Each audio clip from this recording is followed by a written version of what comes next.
Oke, kita lanjut ke materi selanjutnya. Kita lebih ke arah mengevaluasi risiko dari portofolio itu sendiri dengan cara yang tadi, yaitu diversifikasi atau menganeka-ragamin lagi investasi di dalam portofolio kita. Jadi nggak fokus di satu bidang aja. Efek pengurangan risiko dengan memasukkan sejumlah besar investasi dalam suatu portofolio itu disebut diversifikasi. Perolehan hasil dari diversifikasi bergantung pada tingkat korelasi di antara investasi-investasi tersebut yang diukur dengan koefisien korelasi. Jadi ntar kan di dalam portofolio itu ada beberapa investasi ya.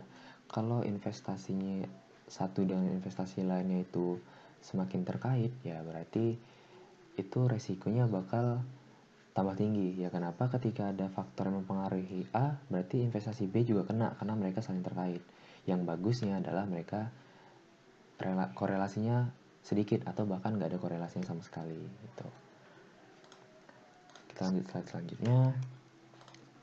Nah ini, koefisien korelasi dapat berkisar antara min 1 sampai positif 1. Semakin rendah korelasi, semakin besar keuntungan. Ya karena tadi ketika ada faktor yang mempengaruhi A, dia nggak mempengaruhi investasi B ya karena dia nggak ada korelasinya. Berbeda ketika dia berkorelasi, satu faktor yang mempengaruhi itu mempengaruhi investasi yang saling berkaitan. Makanya nanti keuntungan diversifikasinya juga bakal lebih kecil. Diversification lesson itu suatu portofolio dapat mengurangi risiko dibandingkan dengan risiko rata-rata dari investasi individual yang ada dalam portofolio tersebut. Kunci dari pengukuran risiko ini melalui diversifikasi tadi, yaitu suatu kombinasi investasi yang imbalannya tidak berkorelasi positif sempurna. Nah ini kalau bisa portofolio kita itu berisi investasi-investasi yang tidak berkorelasi positif sempurna ya, karena tadi ketika dia korelasinya positif sempurna atau benar-benar positif satu, itu ketika ada faktor yang membuat investasi tadi rusak, misalkan faktor itu mempengaruhi investasi A, otomatis investasi B juga kena dampaknya ya karena mereka saling berkorelasi.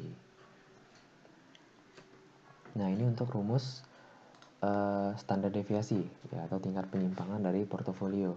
Itu akar W di sini berat ya, maksudnya proporsi dari investasi satu.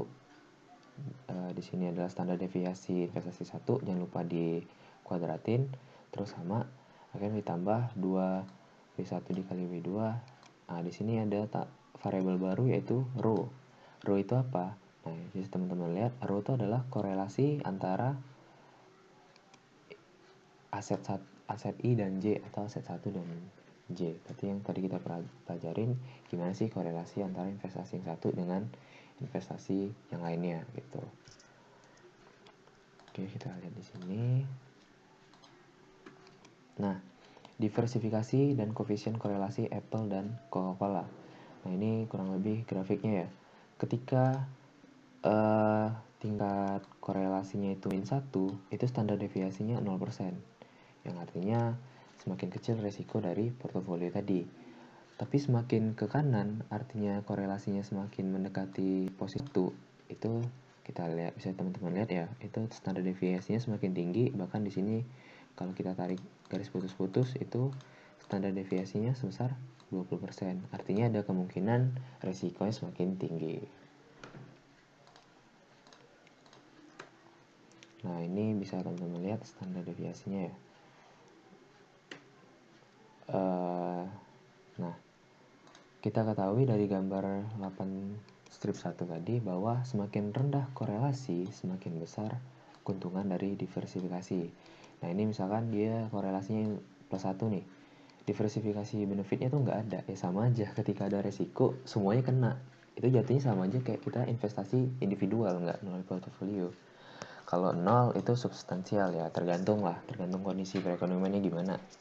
Kalau min 1 itu benar-benar nggak ada korelasinya investasi A dan B, itu maksimum benefit gitu. Jadi the risk of the portfolio can be reduced to 0. Jadi ada kemungkinan bahwa risiko dari portofolio tadi bisa menyentuh 0. Nah, kita masuk ke checkpoint atau kita ke soalnya. Evaluasi ekspektasi imbalan dan standar deviasi dari portofolio S&P 500 dan dana internasional di mana korelasi diasumsikan 0,2, berarti dia ada korelasinya lah sedikit ya, nggak nyampe 1 juga. Dan Sarah tetap menempatkan separuh uangnya ke tiap dana-dana tersebut, berarti 50% di S&P, 50% di dana internasional. Nah, kita lihat expected return dari S&P itu 12%, sedangkan international fund itu 14%. Standar deviasi dari S&P 20% dan international fund 30%. Investment weight-nya sama-sama 50% ya, karena dia dibagi 2 tadi. Dan kita cari, nah ini cara ngitungnya. Masukin weight-nya 0,5 dikali 12, 0,5 dikali 14. Nanti ntar ditambahin, dapatlah IR dari portofolio atau ekspektasi return dari portofolio kita sebesar 13%. Berarti ada kemungkinan jika kita invest dalam portofolio tadi ada S&P dan international fund tadi, kita mendapatkan return sebesar 13%. Tapi kita perlu menganalisis juga yang namanya standar deviasi atau tingkat penyimpangannya. Berarti di sini kita masukin rumusnya, karena tingkat korelasinya 0,2 ya. Di sini kita masukin 0,2. Hasilnya standar deviasi kita adalah 19,62%. Dimana tingkat return kita tadi 13%, itu ada standar deviasi sebesar 19,62. Berarti ada kemungkinan kita untungnya 13 ditambah 19,62 itu mungkin sebesar berapa nih? 9,3, 2, ada kemungkinan 32%-an keuntungannya. Atau enggak kita bisa malahan rugi sebesar nih. Kita bisa rugi sebesar min berapa nih? Min sekian persen lah. Jadi kita bisa rugi sebesar, pokoknya kita ada kemungkinan rugi ketika karena ada korelasinya sebesar 0,2 tadi. Artinya semakin besar korelasi di sini, mungkin di sini 1 ya. Standar deviasinya mungkin bisa lebih lagi. Standar deviasinya mungkin bisa menjadi 23 nih. Yang artinya ketika dia 23%, standar deviasinya kita ada peluang rugi sebesar 10%.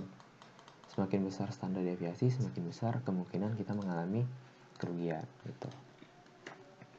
Nah, ini analisisnya. Suatu rata-rata tertimbang sederhana dari standar deviasi dua buah dana akan menghasilkan nilai standar deviasi sebesar 20% atas portofolio tersebut. Namun demikian, standar deviasi dari portofolio bernilai kurang dari 25% disebabkan oleh keuntungan diversifikasi, yaitu ketika kita ada diversifikasi yang harusnya penyimpangannya sebesar 25%, tapi kita hanya sebesar 19,62%. Yaitulah keuntungan dari diversifikasi tadi. Nah, mungkin sekian dulu, nanti kita lanjutin di video selanjutnya.